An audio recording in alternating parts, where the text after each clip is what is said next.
e não tinha obrigação de cumprir uma ordem.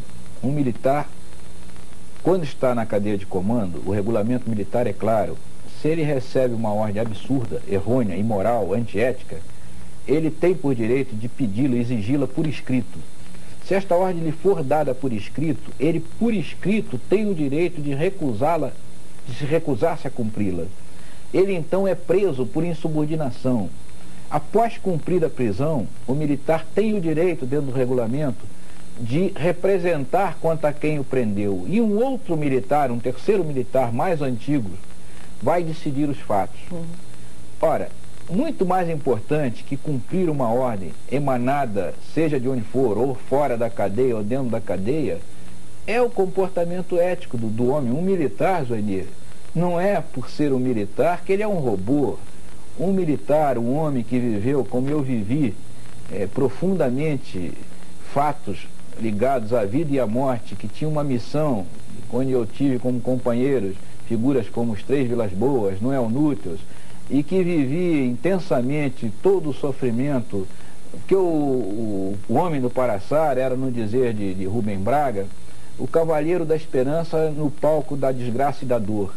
Então eu era um homem, e sou até hoje um homem, que para mim o que me importa é estar bem com a minha consciência, correto? Não há esse problema. Eu sou um soldado, sim, mas o soldado, vou morrer um soldado, correto? Agora, um soldado é um homem que pode ter a sua roupa suja de suor ou de detritos de despojos humanos, mas ele é um homem limpo, é como um artesão, como um operário, como um artista. Um soldado é uma profissão nobre como qualquer outra, correto? Não há desdoro em ser um soldado, desde que o homem se reúne em tribos. O belo da vida militar, já tiro fora a ação do Paraçar, que é uma ação meio diferente, era o homem ter a disposição para enfrentar o adversário, travar o combate. Agora, o combate é luta, é o entrechoque de razões. Então, o homem que se predispõe a dar tudo ou nada por uma causa, e no caso do militar seria a defesa da pátria, nesse momento entrou o Guarani, que era companheiro meu, e chorando, abraçou-se comigo e disse: Caquinho, me perdoe. Caquinho é um apelido, macaco, Caquinho é um termo carinhoso, né?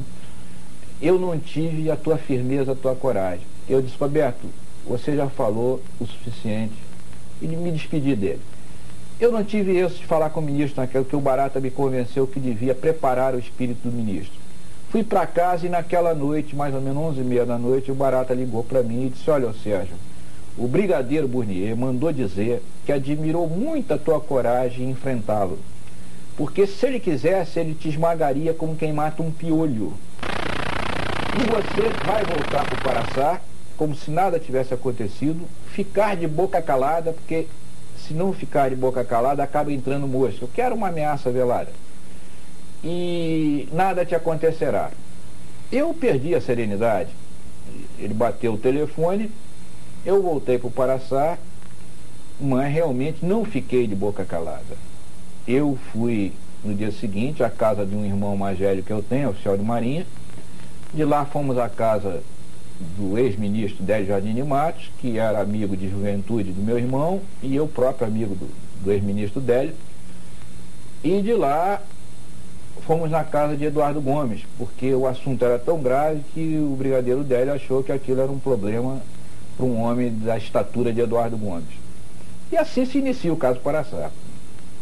Capitão, vamos escutar aqui o professor Hélio Silva novamente. Foi não. Terá sido inútil o que o capitão Sérgio fez? Não foi. Nada é inútil. Ele é um herói e continua um homem simples. Ele é um bravo que anda desarmado,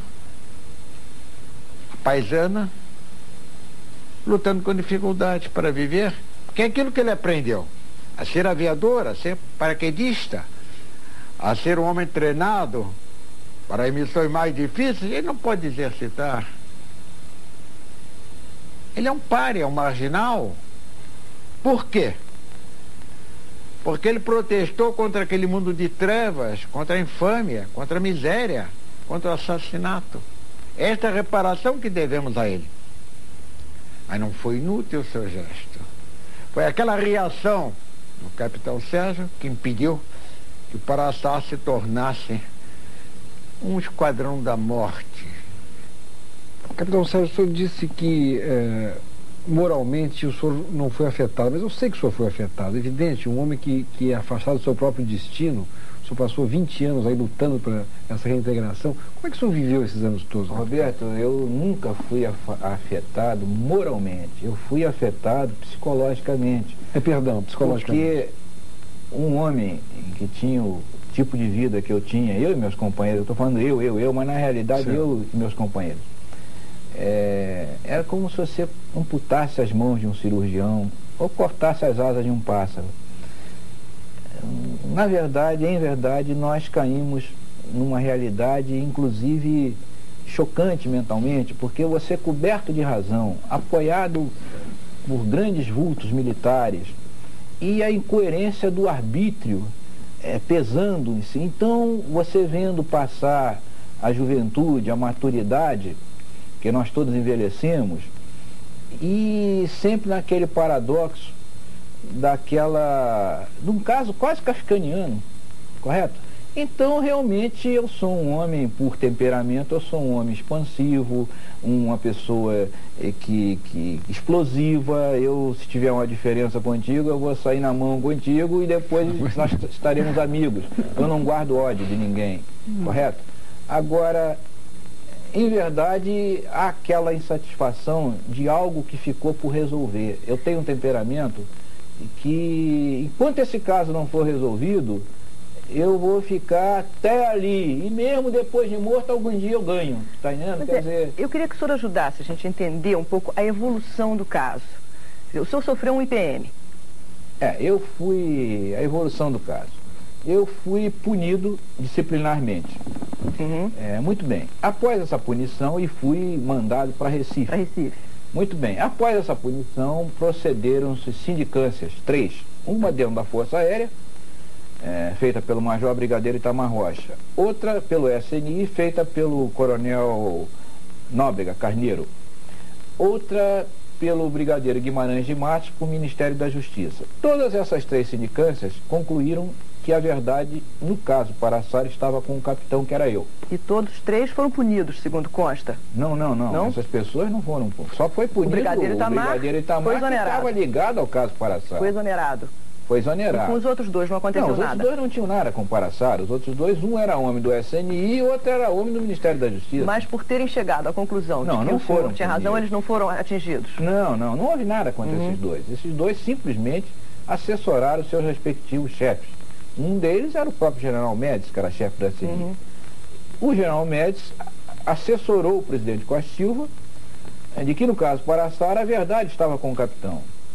E o presidente Costa Silva mandou um recado, através do Brigadeiro Délio, de que eu me mantivesse calmo, tranquilo, que tinha já prestado relevante serviço à pátria, e que ele, logo que pudesse trocar de ministro, sem ser na crista de uma crise política, o novo ministro anularia a minha punição disciplinar e eu retornaria ao comando Paraçá e tudo ficaria às boas. Mas ocorre o derrame do presidente Costa Silva e entra em vigência a junta militar.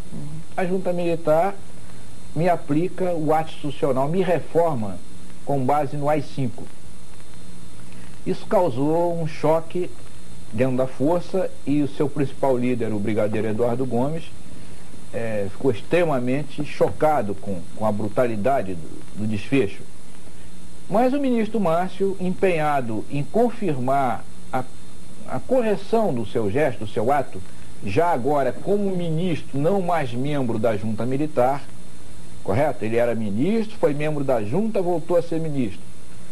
Ele então decide iniciar um IPM contra a minha pessoa e designa o brigadeiro Roberto Hipólito da Costa para o IPM em questão. Este brigadeiro conclui o IPM sem ter indiciados, isto é, ninguém era culpado. E remete os autos para o ministro.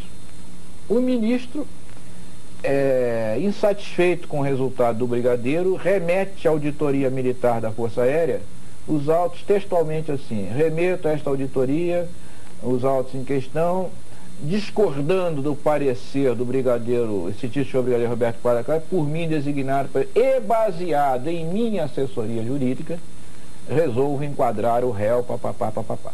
Quer dizer, aí no meu entender, no entender de grandes juristas, como o Dr. Sobral Pinto, o próprio ministro Afonso Arias e outros, acentuou-se um excesso de arbítrio, porque dentro do próprio arbítrio tem que haver uma coerência, uma lógica, uma ética, correto? Ninguém pode fazer algo porque quer, mas em verdade o quer porque quer foi feito. Mas, capitão, que forças eram essas tão fortes, já que o senhor tinha